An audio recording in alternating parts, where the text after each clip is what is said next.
everybody. My name is Jackie Dixon, and if you don't already follow me, I run a company called VLX, which stands for Veritas Vos Liberat, which is a Latin phrase from the Bible verse in John, which says, "And then you will know the truth. If you abide in my word, then you'll be my disciples, and you will know the truth, and the truth will set you free."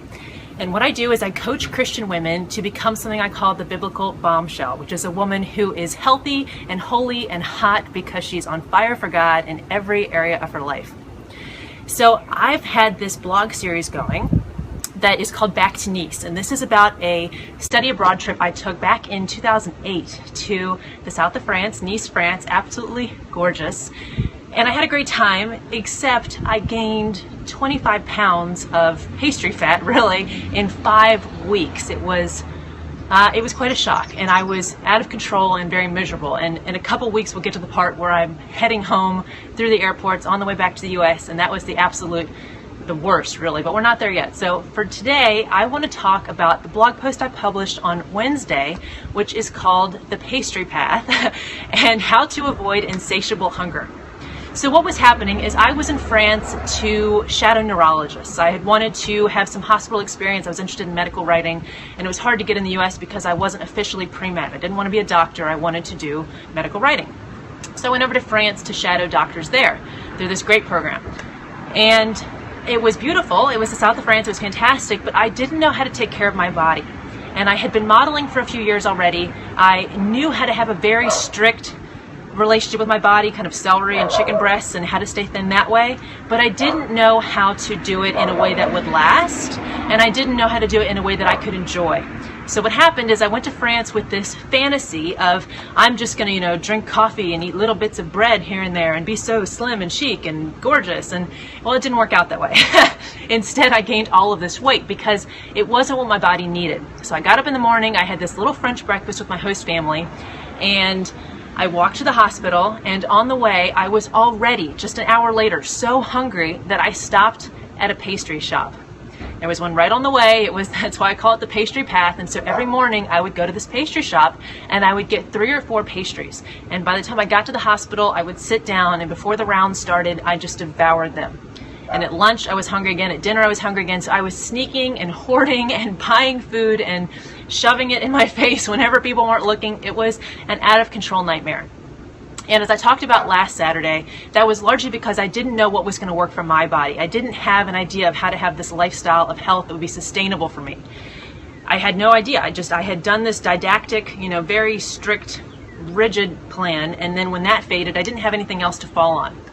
So I just went out of control.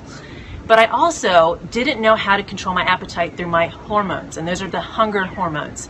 So that's what I want to talk about today, how to avoid this insatiable hunger, and the things I learned to do to avoid that. So the first one that you probably saw in the blog post if you read it is that I learned to have a heavier breakfast than what they do in France. Now it's ironic because the toast and coffee breakfast that's so stereotypical of France and even Italy is actually truly stereotypical, and many people do eat that for breakfast. But we were at the hospital, and I was working with the other American students and the French doctors, and one of the French doctors said, well, I eat my dinner leftovers for breakfast, so I'll have pasta and shrimp and all kinds of protein, and I have a really big breakfast, and I'm really happy and not hungry. And what was ironic is that I noticed as we were working at the hospital that people there were very grumpy in the mornings, quite irritable, unfortunately. And then after lunch, it was like this switch flipped, and suddenly everybody was happier. And I came to wonder if that was because they finally had a sizable meal. But this one French doctor said, no, I eat a big breakfast, and then I'm not hungry for the rest of the day. And it didn't click with me that that's an option. You don't have to have this kind of, very rigid lifestyle that doesn't work for you. Do what works for you, no matter what country you're in. And that a big breakfast is a great way to control your appetite for the rest of the day. Now, I don't need to do this as much anymore because I have really shifted my body into being able to just keep its hunger hormones under control anyway. But when I was making that shift, eating a higher protein and a higher fat breakfast was critical for me. So I started having a sausage and an egg, and I'd often have a little bit of toast or even some vegetables mixed in with the egg, some frozen spinach or something every morning. And that was a huge way that I was able to rebalance my body. The other way that's been priceless and that I can't recommend highly enough, even though it sounds like a cheat, is to get enough sleep. Now, here's how it works. If your body is stressed out because it's not getting enough sleep, it wakes up in the morning and it hasn't had one of its two forms of fuel. So the forms of fuel for the body are food and sleep. So if it hasn't had enough sleep, it's probably going to ask for more food to get up to that level of energy it needs to get through the day. So when we don't sleep enough, our body stays in a state of stress, our cortisol levels are higher, and that tells our body that this is a stressful time. We need to cling to whatever we're eating and store it up as fat because we might need it later. This could be a famine, this could be a war, we might need it later, so put on the fat. Well, we don't want that, right? And we don't need that in our modern day world where we can have food like that. So what do? You sleep enough that your body can relax and release that cortisol and let it shrink back down so that it doesn't freak out and it can let the weight kind of pass through. So what you eat doesn't stick as easily, literally. So you'll find sometimes if you go on vacation, if you don't binge eat while you're there, and you let yourself sleep enough, the weight might actually fall off just from that because the body is finally able to relax. So sleeping enough and having a huge breakfast, not a huge breakfast, but a sufficiently high protein and high fat breakfast are critical if you want to help your body to shift to a weight loss, weight fat burning mode. It's absolutely, you can't be important. You can't overstate how important it is. So that's huge. But what I also want to talk about today, and I don't mention this in the blog post, in fact, I only teach it in the Body Stewardship course, but I want to kind of let you in on it a little bit today. And that is the concept of the cultures that affect how we take care of our health. So obviously, a major culture is a different country. I was in France and that had a whole food culture that I was so desperately trying to fit into. It wasn't working for me as far as the stereotype was, but I didn't even know that even within that culture, there were different options. But it's not just country cultures. A lot of times people will talk about culture and how it influences our bodies as far as mass media and the magazines that say you need to look a certain way or weigh a certain weight or be so fit or so toned. And we think of that as our culture, but there are so many other cultures that influence how we take care of ourselves. What about your family culture and how the family you grew up with and maybe the family you're in now, how they eat, how they exercise or don't, how they rest or don't, how they talk about their bodies, how they care for themselves overall? What about your friends and that culture, the culture of your peers? Do your girlfriends sit around and bash their bodies while they're drinking wine and eating dessert? Or do they go for runs and go to fitness classes together and get a green juice together? What about the local culture? And I don't just mean the country, but even smaller than that, maybe the town you're in. Is there kind of a infrastructure that makes it easy for you to stay healthy? Are there sidewalks you can run on, or is it a dangerous area? Are there health food shops, or is it all fried chicken and not even smoothie shops, more like ice cream shops, I guess. And so your neighborhood, but also maybe, we're here in the South and the fried food is a really big thing, but it doesn't have to be that way. So what I want you to think about is whatever culture you're in and whatever you may be first coming to realize is surrounding you and influencing the way you're taking care of yourself, ask yourself, does it have to be that way? Because here's the thing. A lot of people will say, well, in my family, Granny Sally, whatever, used to make this special pie, and so we have to make this special pie every year. But what was Granny Sally trying to accomplish with that? Was she really forcing people to eat a pie made with Crisco?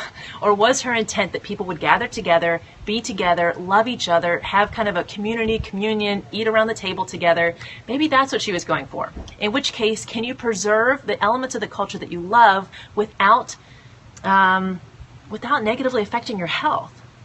I bet you can. If I had been in France and I had known this, and of course I've gone back to France more recently, several times, and I've taken fantastic care of my health because I've realized what that culture is directing me toward and the fact that it's not the only option, even there, and that I can take better care of myself no matter wherever I am. Same thing with maybe your family or whatever local region you're in, or your girlfriends. You might need to shift how you're interacting with them, but you can also probably just take better care of yourself in that situation. But first, you do have to be aware. What cultures are influencing you? The cultures that you grew up in and the cultures that you're in now. How can you maybe be your best in them? And what might you need to change? Do you need to encourage your girlfriends to go for a walk instead of sitting there and, hashing out the day over a pint of ice cream or something? How can you shift the cultures you're in? How can you make sure that whatever culture you're in, you're having a sufficient breakfast, whatever you need to set your hormones right for the day, figuring out what works for you, and then getting enough sleep and rest so your body can relax and chill out and know that it doesn't need to pack on that weight to keep itself safe. So I really encourage you this week, try to figure out what cultures are influencing you and try to figure out how to control your hunger hormones within whatever cultures you're currently in. You have more power to shape your experience than you know, and you can be healthy pretty much anywhere these days. So if you have any questions, I'd love to hear it. Is there a culture you're in right now where you just don't think you're possibly going to be able to take care of yourself, and yet I bet you could? I would love to hear from you. So either ask me a question now or come over to the blog at vlx.tv and comment on one of my posts. I'll find it, I'll answer it. I promise I won't leave you hanging. Let me know what cultures you're dealing with, you're wrestling with, and how you might feel stuck in not taking good care of your body. And I bet we can find a way out of it. That's all I've got for this week. I love you guys. Thank you so much for joining me here, and really be empowered. Know that you have incredible ability to shape your experience, to take care of your body wherever you are, and that you deserve this. This is God's gift and calling to you, to have a body that's fit to do his calling whenever, wherever, however he calls you. So good luck, and I'll see you next week. Bye.